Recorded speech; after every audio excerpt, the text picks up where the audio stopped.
Gwynder's third paradox. In order for you to beat someone in a debate, your opponent needs to realize they've lost. Therefore, it's easier to win an argument against a genius than an idiot. This is the reason I stopped debating. Well, it's one of the reasons anyway. I used to debate people all the time on social media. I used to think it was something worth doing. I actually thought, that I could convince people. But I realized after a while that really a debate is not.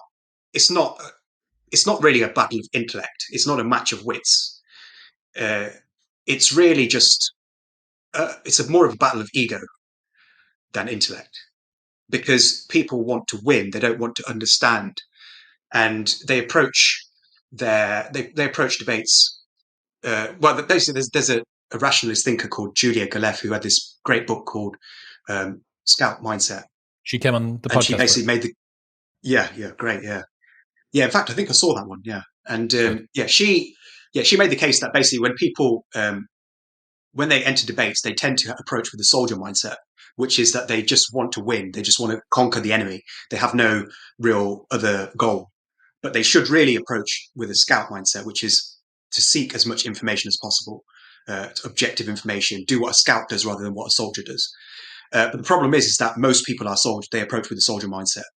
And when you approach with a soldier mindset and you're not very bright, what will happen is you'll often just keep going because your ego is just driving you, further and further. And you won't see that you've actually lost the debate because your ego is just there and you're trying to do everything you can. You're moving the goalposts, as much as you can to try to win at all costs. I think with smarter people, this is not to say that smart people don't approach with a soldier mindset. They also can be extremely egotistical and they can be arrogant and stuff like that. But they often are more likely to realize when they've screwed up, when they've contradicted themselves, or when they've they said something that's just factually incorrect.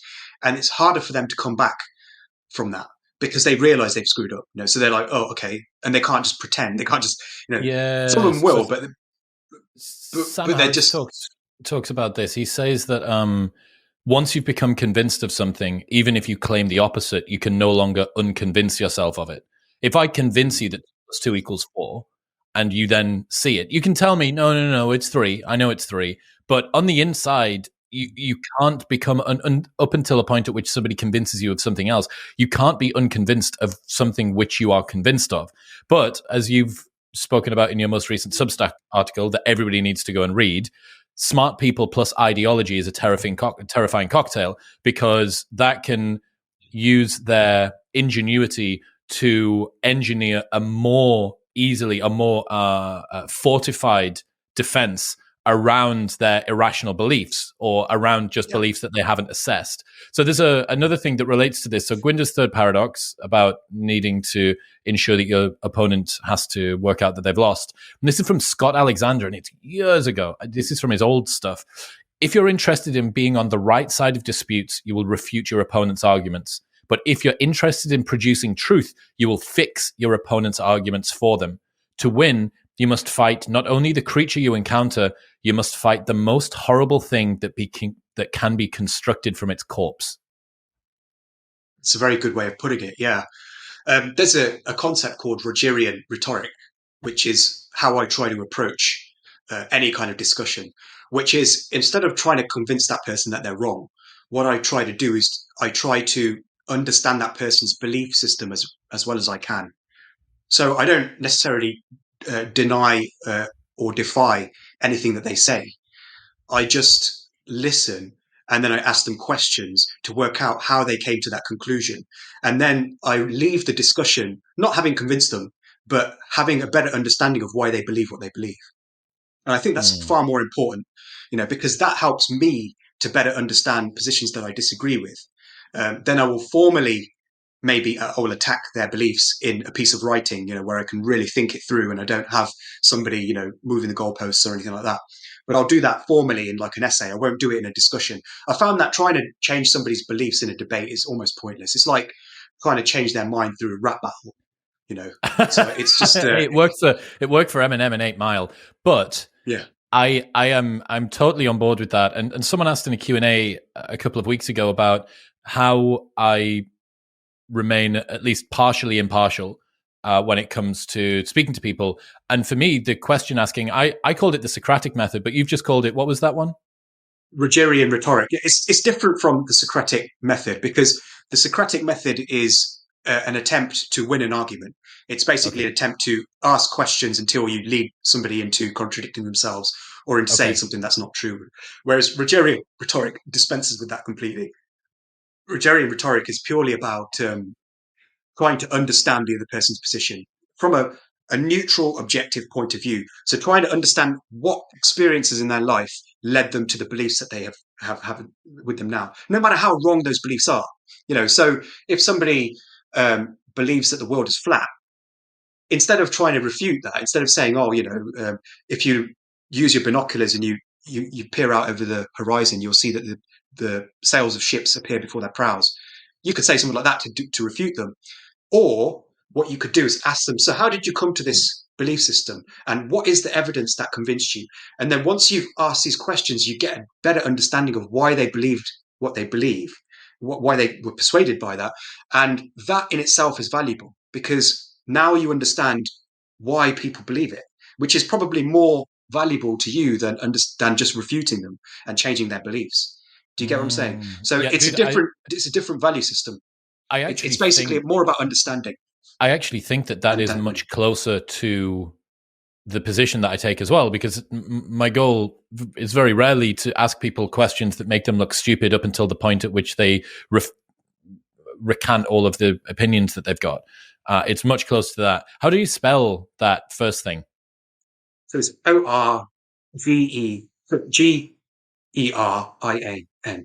So it's Roger IAN on the end. Roger IAN. Rhetoric. Okay, cool. Yeah. So this relates to something that I wrote about a couple of weeks ago, which is what I've called the soft signal of effectiveness.